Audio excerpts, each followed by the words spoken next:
아멘.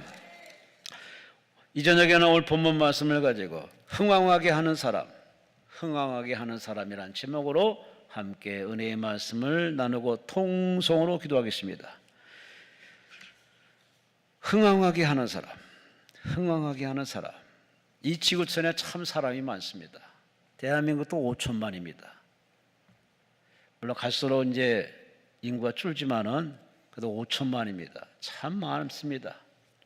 대한민국이 저는 큰 줄 알았어요. 그런데 하나님으로 비행기 탈 날이 와서 비행기를 타고 보니까 세상에 이렇게 작을 수가. 삼면이 동시에 보입니다.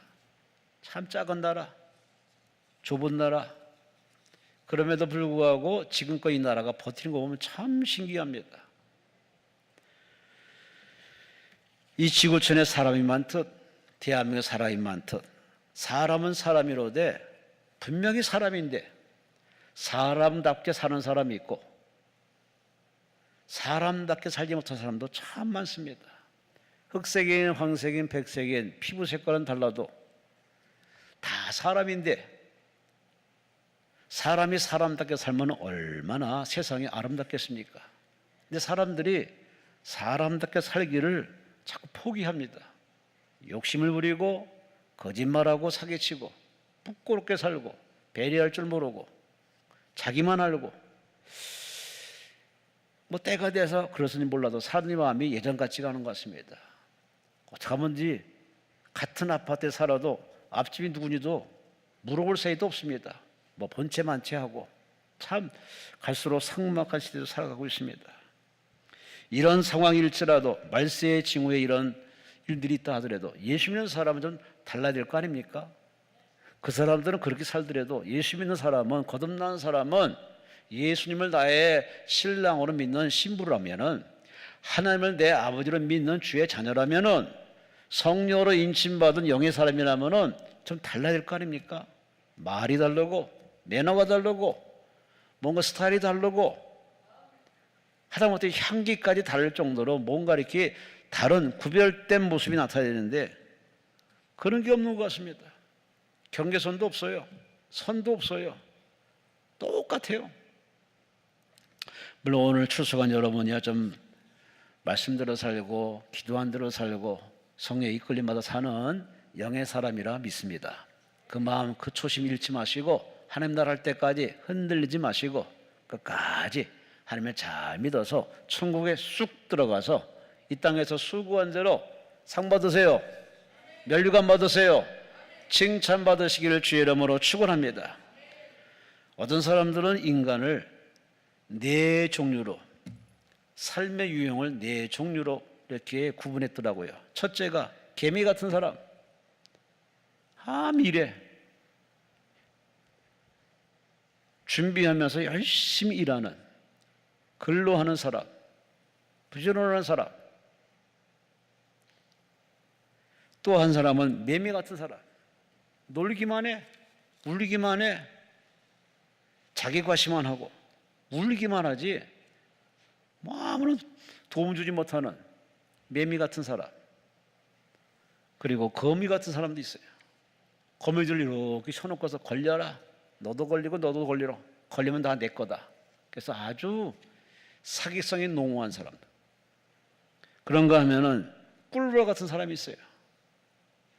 꿀벌이 한 마리가 날아다니면서 한 1억 송이에다 이렇게 수정을 시킨답니다. 참 열심히 일합니다. 꿀도 수정시켜서 꽃을 피우게 만들고 열매를 맺게 만들고, 꿀을 모으면은 그 양봉업자들이 다 꿀을 따가지고 사람들에게 나눠줘서 사람도 살리고. 참 꿀벌 같은 사람. 여러분은 어떤 사고와 어떤 삶의 스타일로 살아가십니까? 사람이지만 사람의 길을 걸어간 사람이 있고, 사람이지만 사람의 길을 포기한 사람이 있어요. 사람의 길로 가는 것도 참 옳지만, 그러나 우리가 예수 안에서 거듭난 사람은 육의 사람으로 살아가는 본능에 충실할 것이 아니라 우리는 새 사람답게 하나님의 영광을 위해 살아가는, 뭔가 목적이 있는, 다른 사람이 영향력 미치는 그런 아름다운 삶을 살아가는 여러분 모두 되시기를 주의 이름으로 축원합니다. 이런 사람들은 말이 다릅니다. 말의 내용이 다릅니다. 그 말로 상대방을 행복하게 합니다. 상대방에게 힘을 줍니다. 작가 지그 지글러 정상에서 만납시다 라는 책을 쓰신 분인데 이 사람에 대한 얘기가 참 많이 돕니다. 한 번은 뉴욕 지하도에 들어섰는데 한 청년이 연필을 팔고 있더랍니다. 연필. 상당히 오래된 얘기죠. 다른 사람들처럼 1달러를 그냥 줬습니다. 연필을 안 가져가고 1달러를 줍니다. 가다가 가만히 생각해보니까 안 될 것 같아요. 그래서 다시 또 와서 그 연필 달라고 그랬어요. 그랬더니 이 청년이 아니 1달러 줄 때는 언제고 와서 또 연필 달라고 그래서 참 이상히 여기면서 연필을 주더랍니다. 그랬더니 이 지그지글러가 이렇게 얘기했답니다. 당신도 나와 같은 사업가요. 말 한마디가 다르죠. 더 이상 연필을 파는 초라한 행생이 아니니 당신은 사업가라고. 그 연필을 받아가면서 이렇게 덕담을 해드립니다. 그 말이 팍 꽂힌 겁니다. 길거리에서 지하도에서 연필 파는 그저 볼품없는 사람인데 때로 어떻게 보면 구걸하는 사람 정도로 나타나는데 이 사람 눈에는 당신은 사업가라고, 연필 파는 사업가라고. 그것이 계속 울림 속으로 들려오는 겁니다. 그때부터 그 순간부터 생각이 바뀌었습니다. 자아성이 바뀌었습니다. 아 그래 나는 사업가야. 비록 사업 터전은 없어도 나는 사업가야. 연필 파는 사업가다. 자기 자신에게 축복에 그렇게 격려를 하면서 인생관이 확 달라졌습니다. 그렇게 그때부터 인생이 생각이 달라졌더니 점차 길이 열려서 이 사람은 어느덧 사업적으로 가서 성공을 했답니다. 훗날 성공해서 이 박사를 찾아와서 말합니다. 그때 당신이 내게 한 그 말 한마디가 나를 변화시켰습니다. 다른 사람들은 연필을 받지도 않고 1달러만 주어서 나는 그저 얻어먹는 자화상, 얻어먹는 거지 같은 자화상을 얻었는데 당신은 연필을 가져가면서 나와 같은 사업가라고. 그 말 한마디가 나의 인생을 바꿨습니다. 그래 나도 사업가다. 말 한마디가 그 인생을 확 바꿔버렸습니다. 참 말 한마디에 천냥빚도 감다는 한국 속담도 있는데 여러분 생각이 반듯한 사람, 마음이 긍정의 에너지가 넘치는 사람은 말이 다릅니다. 말이 상대방에게 에너지를 줍니다. 기쁨을 줍니다. 여러분은 이쯤에서 자기 자신을 거울에 세우고 한번 들여다보세요. 나는 평소에 무슨 말 하는가? 내 가족들에게, 지인들에게, 나를 상대하는 사람들에게 나의 그 말솜씨, 말 수준 한번 생각해 보세요. 말은 그 사람의 인격이에요. 말은 그 사람의 본 모습이에요. 그 말이 그 사람이기 때문에 우리는 내가 말하는 걸 열린 것이 말이라고 그냥 함부로 말해서는 안 됩니다. 나의 이 말이 나가서 미치는 영향을 생각하면은 말을 잘해야 돼요.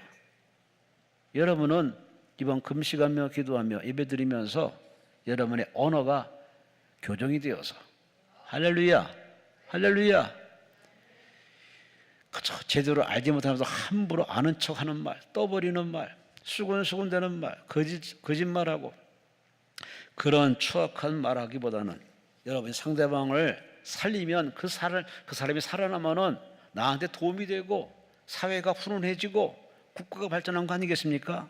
공부를 하면 뭐하고 가지면 뭐합니까? 사람이 발전이 없으면은 사람이 달라지지 않으면은 나라는 후진국이 됩니다.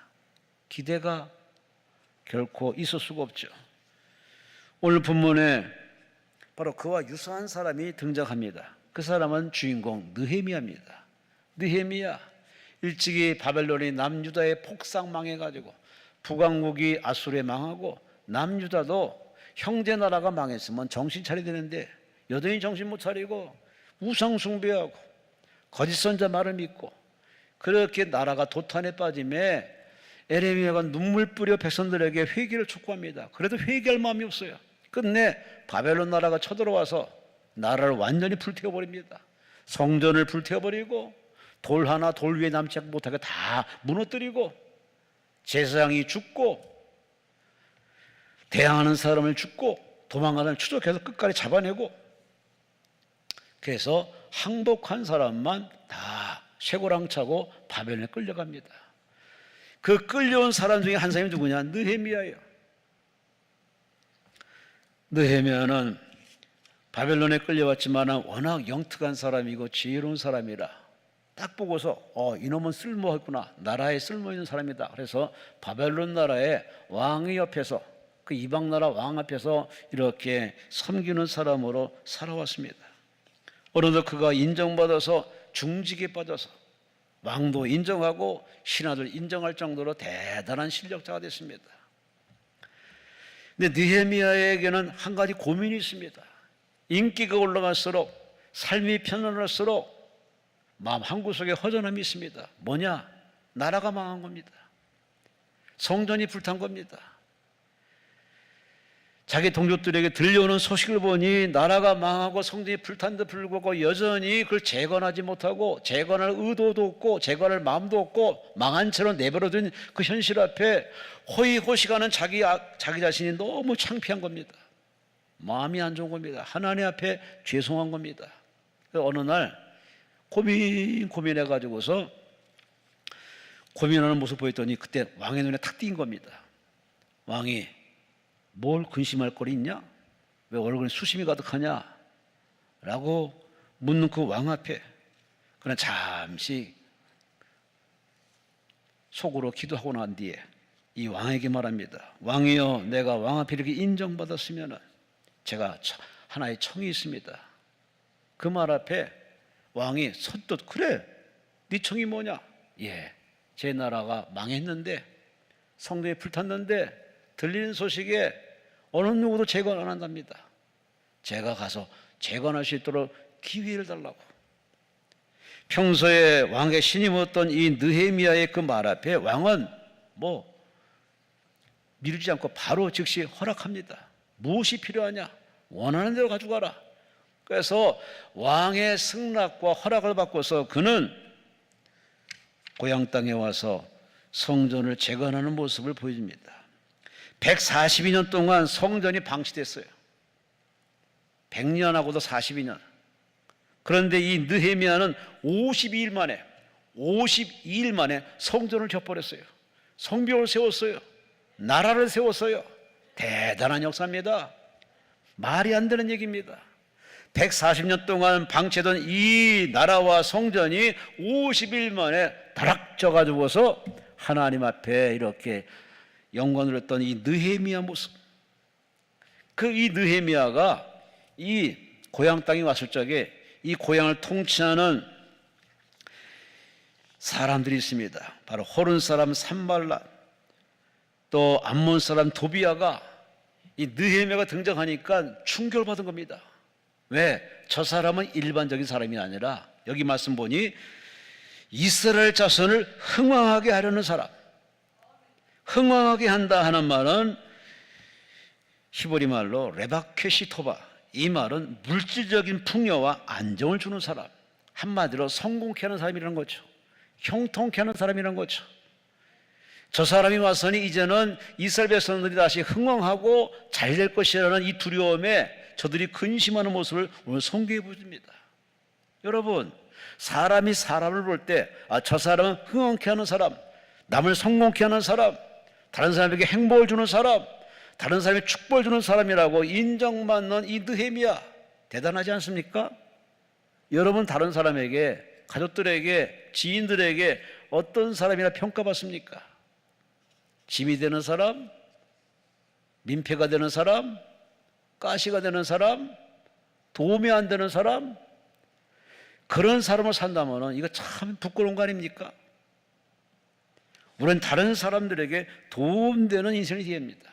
나 때문에 네가 행복하고, 나 때문에 네가 자살을 포기하고, 나 때문에 그 사람이 용기를 얻고, 나 때문에 그 사람이 다시금 하나님을 찾고 의지하다면 이거야말로 성공한 사람이고, 형통한 사람이고, 흥왕케 하는 사람이고, 하나님이 기뻐하는 사람 아니겠습니까?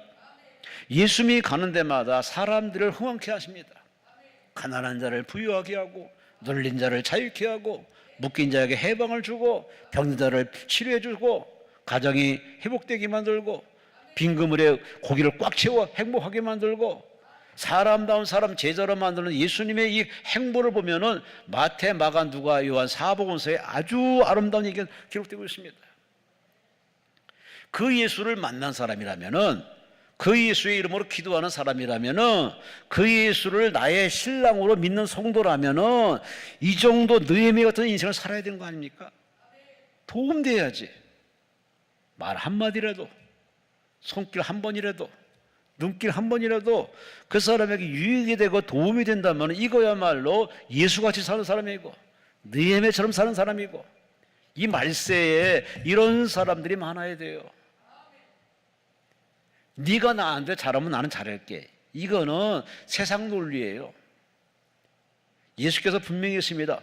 오른뺨을 때리면 왼뺨을 돌려대라. 걷어달라면 속옷을 내주라. 주는 게 신앙인이고 남들이 안 하는 걸 하는 게, 그게 바로 좁은 길을 걸어가는 신앙인의 모습입니다. 느헤미야는 바로 그런 사람이에요. 그렇게 다른 사람을 성공시키고 이방 사람을 성공시키고 이방 나라를 부흥케 만들었던 그 사람이 누구냐? 느헤미야요. 그 사람이 등장하니까 이들이 놀라버린 겁니다. 흥황하게 하는 사람이 왔구나. 이 이야기는 이 시대에 어떻게 증거되고 있습니까? 그대들도, 당신들도, 여러분도 흥황하게 하는 사람, 성공시키는 사람, 행복하게 하는 사람, 평안을 주는 사람 모두가 되시기를 주의 이름으로 축원합니다. 그걸 바라보는 하나님이 얼마나 뿌듯하고 행복하겠습니까? 여러분 자식 키워봐서 알잖아요. 자식이 어디 가서 반듯하게 크고 너희 부모가 누구냐 궁금할 정도로 그렇게 사람들에게 은혜를 베풀고 실력 인정받으면 부모는 바라볼 때마다 너무 행복합니다. 안 먹어도 배부른 겁니다. 하물며 하나님이 여러분을 볼 때, 여러분 한 명을 볼 때마다 하나님이 행복하는 그런 사람이 된다면은 하나님이 뭘 더 바라겠습니까? 오늘 이후로 여러분의 삶이 변화되어서 이 느헤미야처럼 흥황하게 하는 사람, 다른 사람에게 풍요와 안정을 안겨주는, 성공시키는 멋진 매력 있는 성도로 살아가시기를 주의 이름으로 축원합니다. 주의 이름으로 축원합니다. 이렇게 흥황하게 하는 사람, 그리스도인들이는 흥황하게 하는 사람이 되고자 한다면은 바로 어떻게 인생을 살아가야 할까요? 어떤 사람이 이렇게 흥황하게 하는 사람으로 레벨에 올라가서 사람들이 유익을 주는 존재가 될까요? 첫째, 오늘 본문 2절에 말씀합니다. 왕이 내게 이르시되 네가 병이 없거늘 어찌하여 얼굴에 수심이 있느냐? 이는 필연 내 마음에 근심이 있음이로다. 근심이 있다. 성경은 원어상으로 봐야 되거든요. 한글로 보면요, 그게 그거고 그게 그거고 해석이 모호해집니다. 원어상으로 보면은 로아의, 이 말은 조국의 성읍의 황폐한 지경에 대한 근심을 말합니다. 물질적인 근심, 승진하지 못하는 뒤처지는 어떤 경쟁에 뒤처진 것의 근심, 뭐 이런 세속적인 근심이 아니라 조국, 민족, 국가의 성전이 불타버리고 망한 것에 대한 근심으로 저가 근심하고 있음을 말합니다. 이 말은 다시 말이 아니라 세속적인 근심이 아니라 거룩한 근심, 거룩한 근심, 그의 나라와 그의 일을 위한 거룩한 근심, 이것이 느헤미야의 근심입니다. 느헤미야의 근심은, 고민은 바로 이런 차원으로 우리보다 차원이 다릅니다. 무엇을 먹을까? 무엇을 마실까? 무엇을 입을까? 일반인이 추구하는 그런 근심에 매여 있지 않냐고, 그건 이미 탈피한 사람이에요. 그의 근심은 오직 나라와 민족, 불타버린 나라, 무너져버린 성읍, 불타버린 성전, 그걸 바라보고서 안타까워서 이때 하나님은 저를 쓰시옵소서, 이때를 왜 저를 이렇게 이 요직까지 줬으니 저를 써달라고 하나님 앞에 맡기면서 고민하는 이 안타까운 고민을 왕은, 이방 왕은 네가 왜 근심하느냐, 이 좋은 자리에서 왜 근심하느냐, 그저 인간이 누려보면은 일반 사람과 똑같은 근심하는 모습입니다. 그러나 오늘 본문 속의 느헤미야의 근심은 그런 차원의 근심이 아닙니다. 여러분도 뭐 직장 문제, 사업 문제, 질병 문제 물론 고민해야죠. 아프니까, 없으니까, 힘드니까. 그러나 이런 고민을 하나님은 다 아십니다. 우리의 부족함을 너무 잘 아십니다. 우리 힘든 과정을 너무 잘 아십니다. 그러므로 이 근심은 내가 할 문제가 아니라 하나님이 할 일이에요. 그러니 하나님께 하도록 우리는 뭐 하는 거냐? 맡기는 겁니다. 하나님께 던져버리는 겁니다. 주께 기도하는 겁니다. 주를 의지하는 겁니다. 그래서 이제는 하나님이 하시도록, 하나님이 하시면 안 하시면 안 될 정도로 하나님께 이렇게 내어드리는 자세가 참 중요합니다. 이 느헤미야가 먹고 사는 노후 문제 가지고 고민하지 않고 나라를 위해 고민하고 성전을 위해 고민하고 이 무너져버린 이 안타까운 거룩한 이 성전이 무너진 것에 대한 이것이 회복되지 못한 것에 대한 고민, 이 근심하는 이 아름다운 모습에 하나님이 감동하신 겁니다. 여러분이 그런 사람 되시기를 주의 이름으로 축원합니다. 여러분이 교회 다니면서 교회가 잘 되든 뭐 코로나로 문 닫든 성전의 예배 숫자가 줄든 무관심하고 아무런 감동이 없고 그냥 나만 생각한다면 그분은 교회 공동체 구성으로서 문제가 심각한 사람이에요. 우리는 다 서로 지체로 연결되어서 머리 대신 예수가 머리고 우리는 다 지체인데 교회 공동체에 병든 사람, 힘든 사람, 억울한 사람, 교회가 텅텅 벼가고 예배수가 줄고 그런데도 불구하고 여러분이 그냥 아무런 느낌이 없다면은 그거야말로 어디가 막힌 거 아니겠습니까? 이런 막힌 상태에서 무슨 하나님의 은혜가 임하겠습니까? 오늘의 느헤미야는 바로 하나님의 고민을 자기 고민처럼 받아들이는 겁니다. 하나님께서 이 백성들을 사랑하는데 회개치 못하는 백성들을 고난통에 전쟁통에 집어넣어서 70년 동안 고통받게 만들었어요. 하나님 마음이 편치 않은 겁니다. 그런 하나님 마음을 바로 느헤미야는 알기 때문에 그도 무너지는 성전을 바라보고서 고민하고 있는 겁니다. 나만 호의호식해서는 안 되겠다. 내게 주신 이 지휘와 이 직책과 이 힘을 가지고 성전을 세워야겠다. 나라를 세워야겠다.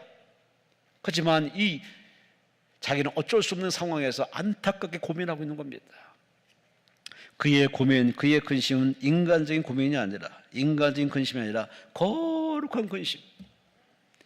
여러분도 이러한 근심의 차원의 레벨로 올라서시기를 주의 이름으로 축원합니다.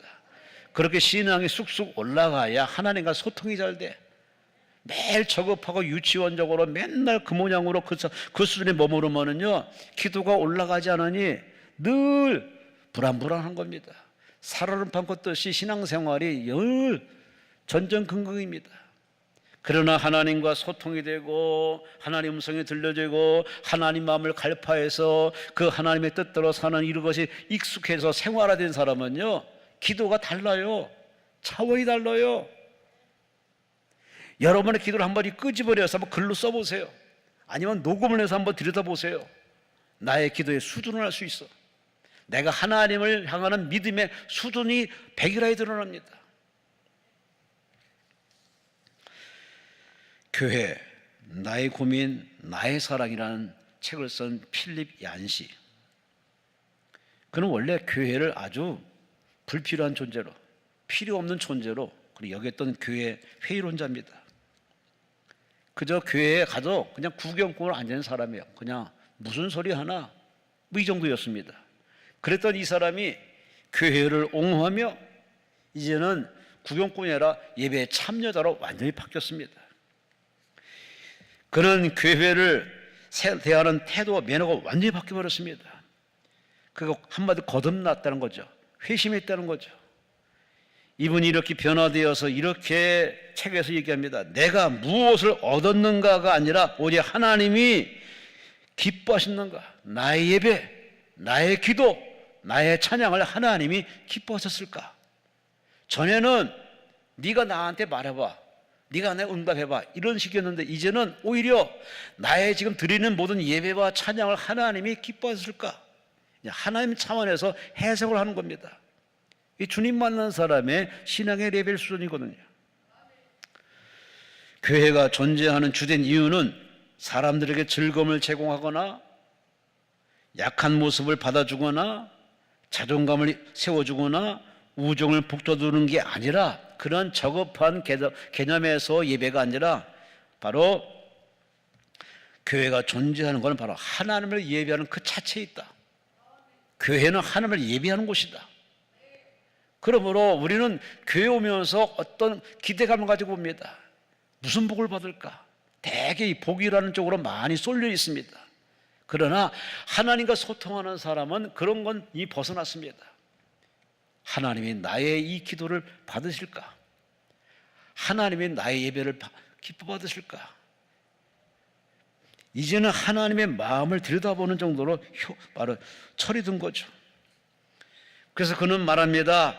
하나님을 예배하는 일에 실패하면 교회는 실패한 거다. 근데 요즘 교회들이 하나님을 예배하는 일에 실패한 모습들이 많아요. 코로나다, 오미크론이다.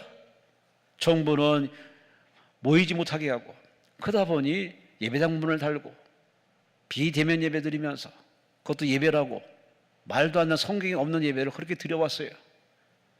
재난 때도 어려움 때도 그렇게 예배 드리는 것이 익숙했던 과거의 믿음의 소녀들과 비교하면 너무나 다른 모습이에요. 그런데 아예 지금 2년 3년 동안 이게 익숙해져 가지고 교회를 떠나는 사람이 30%랍니다. 이 황당한 숫자예요. 한 명 전도하기도 어려운데 그 교회 공동체가 구성원이 아예 교회를 떠나버렸어요. 안 와. 그리고 전화하면 예배 드린다고 해. 11조도 안 드리면서.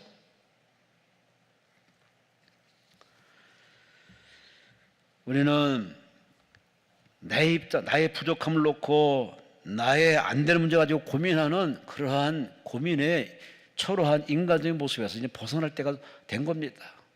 하나님으로 살아왔다는 은혜를 체험한 사람이면 이제는 그런 고민할 것이 아니라 느헤미야처럼 하나님이 나를 기뻐하는 사람 볼 것인가? 하나님이 나의 인생을 하나님 축복하는 사람으로 이렇게 받으시는가? 좀 이렇게 하나님 입장에서 나를 볼 수 있는 철든 사람이 되어야 됩니다. 철이 안 들으면요 맨날 그 모양이 그 수준이 벗어나지 못합니다. 제가 아는 분은 나이도 저보다 훨씬 많아요. 근데 그분은 아이도 철이 안 들었어. 왜 안 들었느냐? 돈을 벌어본 적이 없어. 부인을 나가 돈 벌려고 그래. 지는 나가도 벌 생각도 없어. 마땅히 자기는 대접만 받을 생각해. 근데 그 부인은 또 대단합니다. 그런 남편을 하늘처럼 떠받들고 잘 섬깁니다. 그게 아주 익숙해가지고 이번엔 평생 돈 벌지도 않고 마냥 부인이 돈 버는 거 가지고 와서 우리 먹고 마시고 살고 지금도 여전히 부인 앞에 큰 소리 칩니다. 아주 희한한 사람이에요. 남자 망신할 도매꾼을 시키는 사람이에요. 남자가 돼가지고 어쩜 일도 안 하고 돈 벌 생각도 없고 부인이 주는 돈 가지고 먹고 사는 어디가 아프면 이해가 되는데 사진은 멀쩡하고 허대도 멀쩡하고 얼굴도 잘생겼어요. 도대체 뭘 믿고 그렇게 사는지 모르겠어요. 우리는 신앙생활하면서 남에게 도움되는 사람, 유익하는 사람, 나 때문에 그 사람이 웃을 수 있는 사람이 된다면 그거야말로 잘 사는 거 아니겠습니까? 느헤미야가 바로 그런 사람이에요. 거룩한 근심이 늘 그의 인생의 중심에 있어요. 하나님 뭘 기뻐하실까? 하나님 이때 이것을 기뻐하실까? 이런 차원에서 고민하고 생각하다 보니까 경건하며 거룩하며 늘 하나님과 소통하며 하나님과 동행하는 느헤미야.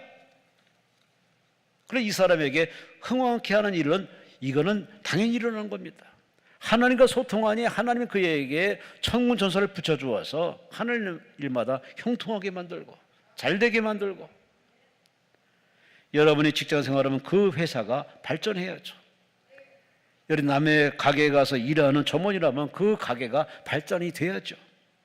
여러분이 교회 공동체 구성원이라면 그 교회가 안정되고 화합하고 부흥해야지. 긁어내리고 무너지게 만들고 망하게 한다면은 참 필요 없는 사람 아닙니까? 우리 느헤미야처럼 느헤미야는 이방 땅에 가서 이방 왕을 섬기면서도 그 나라를 세워가며 그 나라의 보탬이 되는 그 나라 왕을 감동시키는, 그 나라를 흥왕케 하는 사람이에요. 그 사람이 조국의 안타까운 현실을 세우겠다는 그 제안에 왕은 흔쾌히 허락해 줍니다. 평소에 잘할 때, 있을 때 잘하라는 얘기가 여기서 나온 얘기 아닙니까? 여러분도 있을 때, 여유 있을 때, 힘 있을 때 하나님께 잘하세요. 이웃에게 선행하세요. 아픔을 주지 마세요. 짐을 져주지 마세요. 두 번째, 흥황하게 하는 이 느헤미야는 첫째, 거룩한 근심이 모체로 살아가는 이 사람. 두 번째, 4절 말씀 보니 왕이 내게 이르시되 그러면 내가 무엇을 원하느냐 시기로 내가 곧 하늘의 하나님께 묵도하고, 묵도한다는 이 말은 기도한다는 말입니다. 기도한다. 순간 선뜻 욱하는 마음으로 얘기하지 않고 잠시 묵상이라도 하나님을 생각하고 하나님께 기도했던 이 느헤미야, 실언하지 않기 위해서, 쓸데없는 말, 그런 말을 하지 않기 위해서 그는 잠시라도 하나님께 기도합니다. 참 역시 그게 평소에 그렇게 살았기 때문에 그 절체절명의 순간에도, 그 안타까운 왕이 말하는 그 순간에도 그는 방심하지 않고 즉각적으로 하나님께 기도부터 합니다. 여러분은 어떤 사람이십니까? 여러분 어떻게 사십니까? 앞으로 어떻게 살려고 하나님 기도하십니까? 느헤미야처럼 사세요. 느헤미야가 신앙의 바로 우리의 리더입니다. 그는 늘 기도하는 사람, 기도가 생활화, 습관화, 체질화되어서 기도 없이는 살 수 없는 사람. 생각해 보세요. 이방 땅이에요. 이방 문화에서 이방 음식 먹으면서 이방의 계급 속에서 그는 승진하고 있습니다. 그러니 그는 언제 잘릴지 모르는 두려움 속에서 얼마나 기도했겠습니까? 하나님의 은혜로 살지만은 그 하나님의 은혜가 끊어지지 않기 위해서 하나님 앞에 잘 보이기 위해서 그렇게 하나님과 소통하며 기도했던 기도의 사람 느헤미야. 그러니 왕이 뭐라 하든 그런 하나님 앞에 먼저 기도합니다. 먼저 그의 나라와 구원을 구하는 기도의 사람. 여러분은 기도부터 하십니까? 일부터 저지르십니까? 기도부터 하십니까? 도장부터 먼저 찍으십니까? 하나님은 기도하는 자를 찾습니다. 기도하는 자를 찾습니다. 기도하는 자를 지금 찾아다니십니다. 우리는 살면서 기도가 바로 하나님 앞에 복받는 유일무이한 길임을 알면서도 그 언제부터인지 이상하게 우리 기도가 매력을 잃어버렸어요. 그만큼 등따스게 배부르다는 거죠. 믿을 구석이 많다는 거죠. 내가 기도하고 할 에너지가 있다 보니까 기도를 잘 안 해. 하다 이거 하다 저거 하다 나서 이제 기운 빠지고 안 되면 그때서야 뒤늦게 아버지 주여 찾는 사람이 대다수입니다. 대다수. 이 평소에 기도가 이렇게 불규칙하니 기도 부재, 기도 실종의 인생에게 무슨 하나님의 은혜가 쏟아지겠습니까? 과거의 은혜, 과거의 하나님, 그 정도로 많은 사람들이 신앙이 과거에 미어 있습니다. 하나님은 지금도 살아계신데, 지금도 이 자리에 와 계신데, 지금도 응답하시는데, 지금의 하나님을 만나는, 체험하는 여러분 되시기를 주의 이름으로 축원합니다. 느헤미야는 왕에게 대답하기 전에 먼저 하나님께 기도합니다. 이것이 우리 신앙인의 바로 아직 연습이 되어서 그것이 아직 익숙해져야 돼요. 하나님을 의지하지 않는 사람은 절대 기도하지 않습니다. 기도하는 사람은 하나님을 의지할 수밖에 없어요. 왜? 하나님 은혜로 살아왔기 때문에. 남은 인생 우리가 천국 가는 것이 우리의 목적지고 우리의 최종 바로 안착지인데, 천국 가는 사람이 이 천국까지 갈 수 있으려면 하나님 나라 들어가려면 당연히 하나님께 기도해야, 하나님과 입을 맞춰야 되는데, 공식이 하나 더하기 하나는 둘이라는 사실은 익숙하면서도 하나님 앞에 이 진리의 공식인 하나님을 믿어야, 하나님 기도해야 응답받는 걸 알면서도 안 해, 못해. 이게 도대체 어디가 막힌 건지 우리 신앙이 참 아리송할 때가 많습니다. 그런데 기도를 잘할 수 없는 상황에 처하면 다 기도합니다. 그게 어느 때입니까? 고난에 처할 때, 환난에 처할 때, 전쟁통에, 질병이 걸리면은, 교통사고 나면은, 파산하면은 안 하던 기도를 합니다. 안 하던 철야, 안 하던 새벽기도, 못 하던 금식, 절대 할 수 없는 단식까지 합니다. 왜? 절박하니까. 그래서 하나님 인생들에게 기도 제목을 주십니다. 따지고 보면 여러분의 아픔이나 배고픔이나 억울함이나 막히면요, 이거는 불편하게 만드는 하나님이 여러분을 그렇게 만드는 요소가 아니라 여러분은 바로 기도 제목입니다. 이때 나를 찾아오라는 하나님의 사인이고 하나님 주시는 바로 우리 이끄시는 솜씨인데, 이런 하나님의 음성을 듣지 않고 기도를 안 해. 더 웃기는 건요, 이 기도원에 와서도 기도를 안 해. 뭘 하는지 몰라. 참 답답해. 누구는 기도를 가서 열심히 주여 찾고 기도하는데, 누구는 기도구를 찾기는커녕 성전에서도 기도도 안 해. 그냥 기도만 뱅뱅 돌아다녀. 그럴 시간에 차라리 나가 돈이나 벌지. 돈이 벌면 돈이나 생기지. 참 여기 기도원에 와서 기도도 안 하는 사람 보면은 참 이 목회자 마음이 안타깝게, 예배드리세요, 기도합시다 해도 예 기도합니다 말은 청산유처럼 잘해. 근데 실제 기도는 안 해.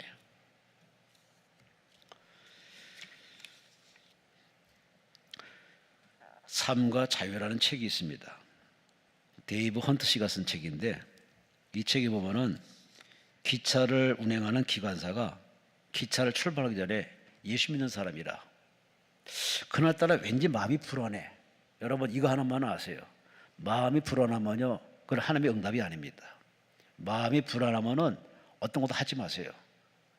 마음이 편안할 때까지 기도하는 것가 중요합니다. 언제 응답이냐? 마음이 편안할 때까지. 그래서 이 석탄을 집어넣은 화부에게 자기의 심정을 얘기합니다. 내 마음이 편치 않은 것 같아. 뭔 일이 일어날 것 같아. 우리 기도하자. 그래서 기도 못합니다.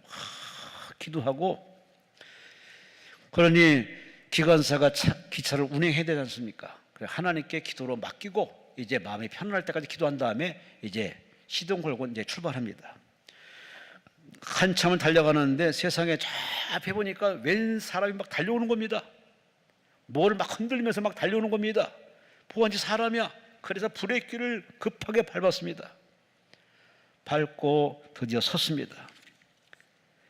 쫓아내려가면 이 사람이 이 기찻길에 왜 달려오냐 그랬더니, 저기 좀 가봅시다. 저기 지금 철길이 무너졌다고. 그래서 그 말을 듣고서 가봤답니다. 그랬더니 세상에 한 100m 앞으로 가니 철길이 무너져가지고 철길이 끊어져 버린 거예요. 그래서 이 사람이 그 기차를 막기 위해서 달려온 겁니다. 그래서 이 기관사가 그 사실을 보고서 하나님 우리 기도를 들으셨구나.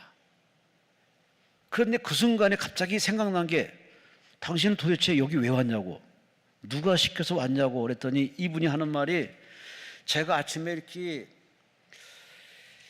잠을 깼는데 마음이 영 불안해가지고 아무래도 뭔가 사건이 일어날 것 같아서 철길을 와봤답니다. 철길 와봤더니 세상에 거기가 무너진 거야. 그래서 그 안전사고가 일어나기 전에 살리기 위해서 자기가 나갔답니다. 그러시냐고, 참 잘했다고 하면서 어떻게 얘기하다 보니까 이 사람이 어떤 사람이냐? 같은 기독교인이야.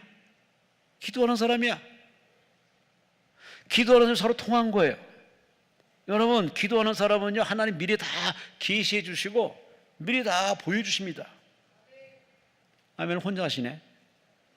그런 체험 없으세요? 하나님 여러분에게 꿈으로, 환상으로, 말씀으로, 기도 가운데 여러분 다 미리 계시해 줘요. 근데 갑자기 내 마음속에 기도할 마음이 막 강하게 일어나면 하세요.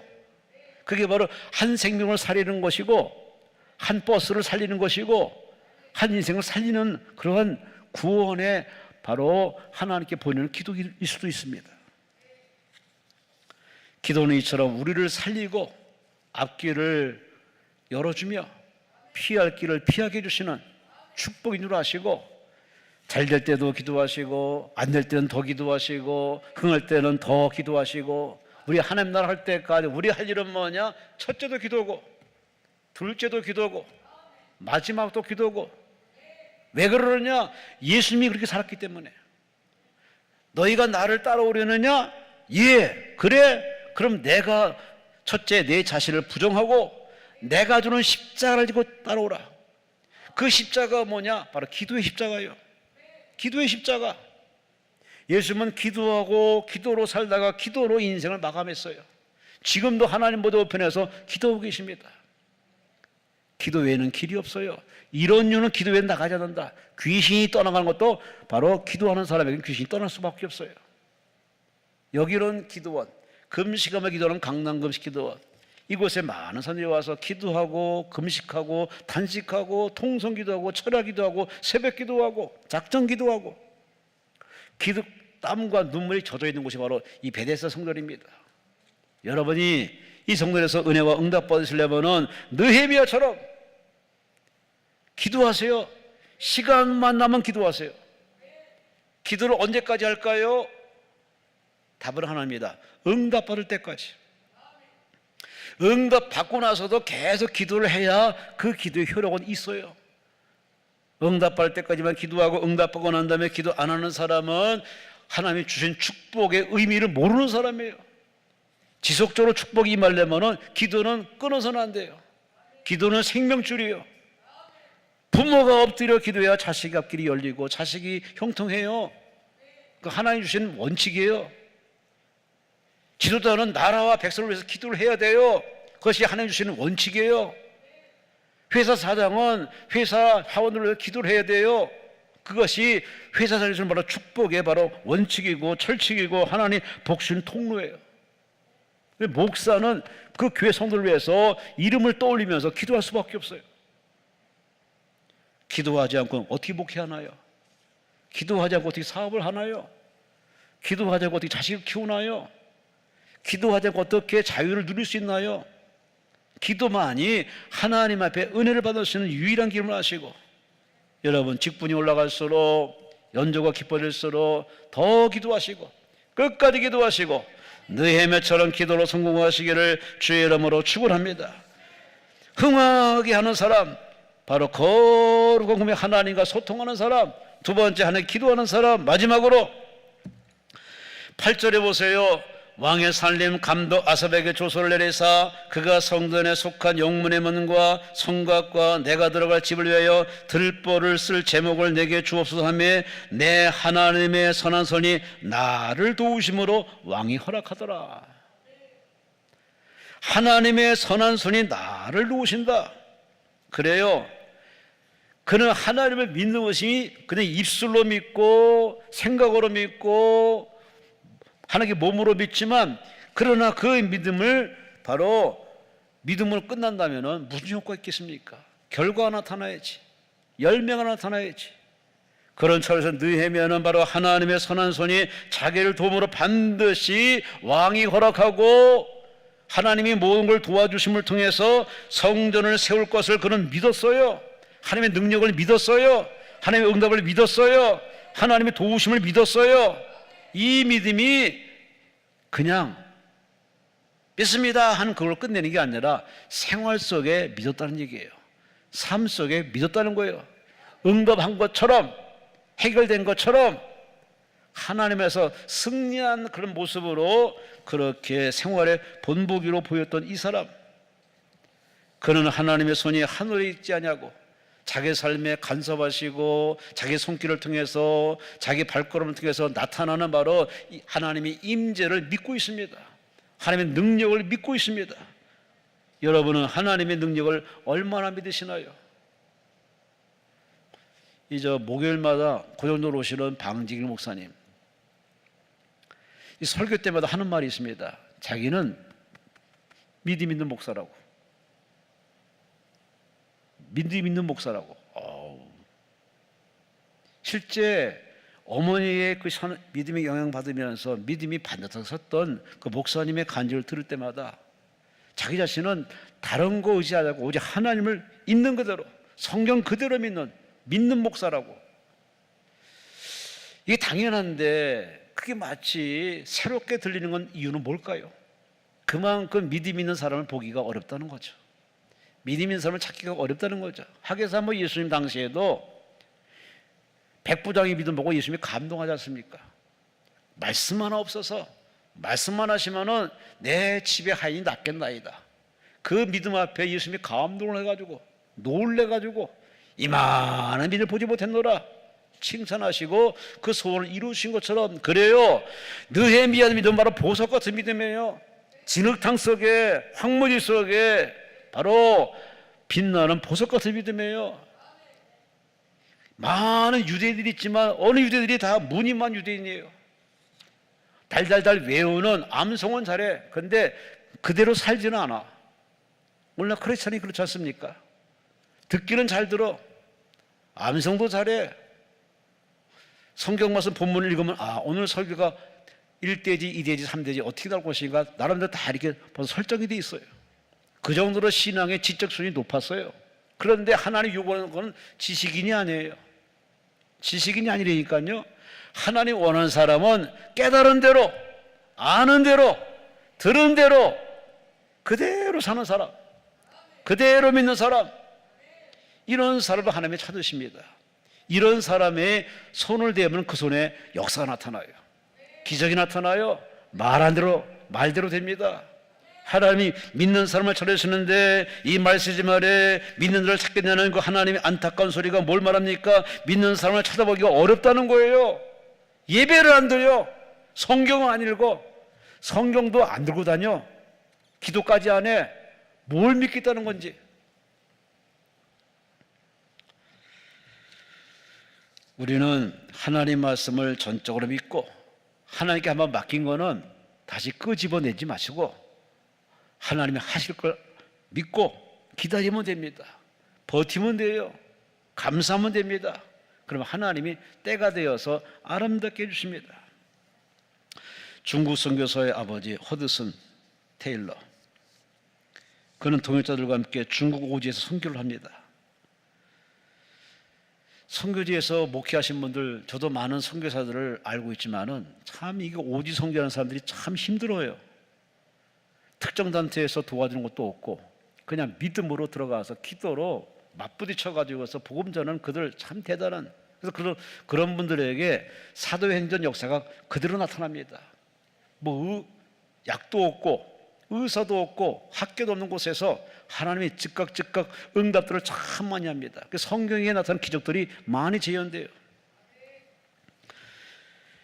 허드슨 테일러는 어린 생일 때마다 자기 동역자들과 함께 기도하면서 우리 사람에게 손 벌리지 말자. 하나님이 우리를 이곳에 보냈으니 하나님이 책임지신다. 하나님이 역사할 때까지 우리는 기도하자, 감사하자. 이걸 모토로 그냥 기도하고 없을 때마다 더 감사했더니 하나님이 그때마다 다 적절하게 길을 열어주어서 그리고 선교를 잘 마무리했던 이 사람, 그런 말합니다. 하나님의 뜻에 맞는 하나님의 일에 하나님의 지원이 결코 부족할 수 없다. 왜? 당신의 일을 하는데 당신이 책임져야지. 그래, 하나님을 절대 신뢰하는 그 믿음 때문에 그는 목회하면서 선교에서 선교하면서 부족함이 없었습니다. 이 선교를 믿음의 선교라고 말합니다. 오로지 성경대로 믿고 오직 말씀 그대로 믿고 그 믿음으로 그대로 선교했던 그들.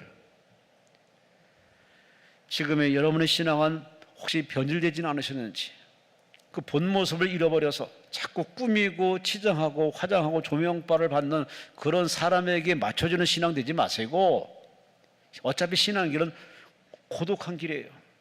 좁은 길이에요. 외로운 길이에요. 예수님이 사람들에게 과시하기 위해서 목회했더라면요, 예수님은 나사렛 땅에도 목수의 아들로 태어나지도 않았고 왕궁에 태어나셔서 아주 세상을 바로 쥐락펴락했을 겁니다. 그런데 예수께서 이 땅에 오신 목적은 과시하려고 온 게 아니라 섬기러 왔기 때문에, 예수님은 말구유간에 누이시고 목수의 아들로서 가장 천민들이 사는 나사렛 땅에서 어린아이 생활을 하고, 그가 공생에 들어서자마자 그는 인기 얻기 위해서, 박수 받기 위해서 목회하는 것은 이만큼도 없습니다.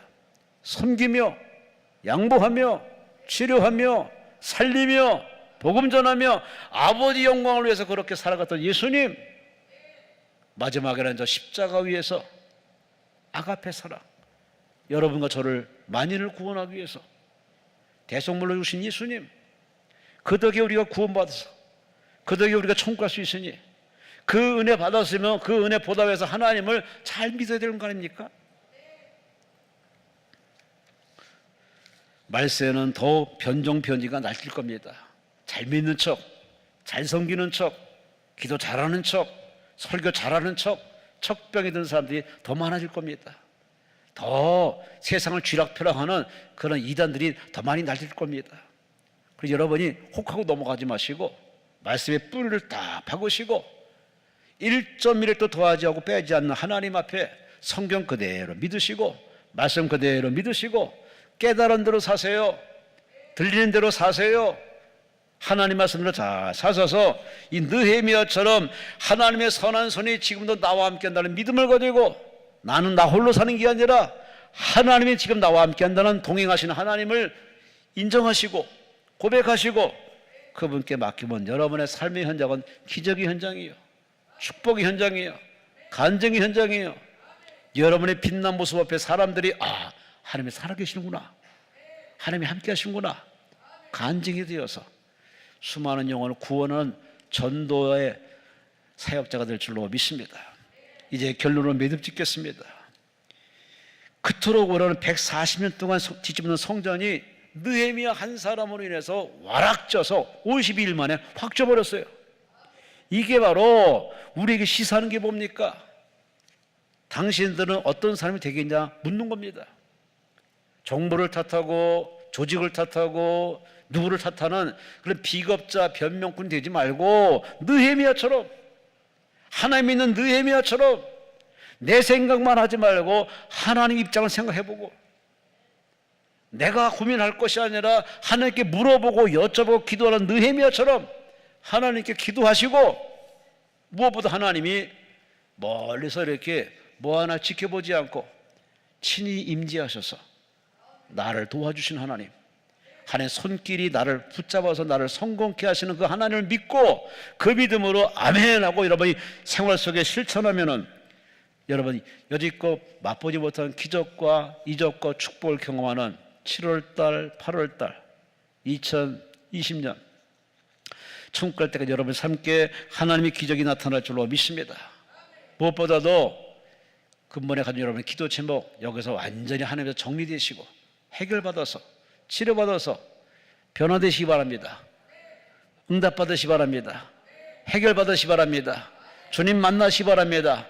성령 충만해서 제2의 영의 이 느헤미 같은 인물이 되어서 가정을 바로 세우고 무너진 가정을 세우고 무너진 사업을 세우고 비어져가는 교회를 반드시 부흥으로 일으켜 세우고 흔들흔들거리는 이 대한민국을 여러분이 애국심으로 기도로 잘 지켜내서 여러분 때문에 영적인 느헤미 때문에 유대민족이 바로 선 것처럼 저와 여러분 때문에 모든 사람이 웃고 행복할 수 있는, 대한민국 웃을 수 있는 멋진 흥황하게 하는, 흥황케 하는 멋진 믿음의 사람 되시기를 주의 이름으로 축원합니다. 주의 이름으로 축원합니다. 주여 삼창하며 통솔하기도 합니다. 주여 주여 주여. 하나님 아버지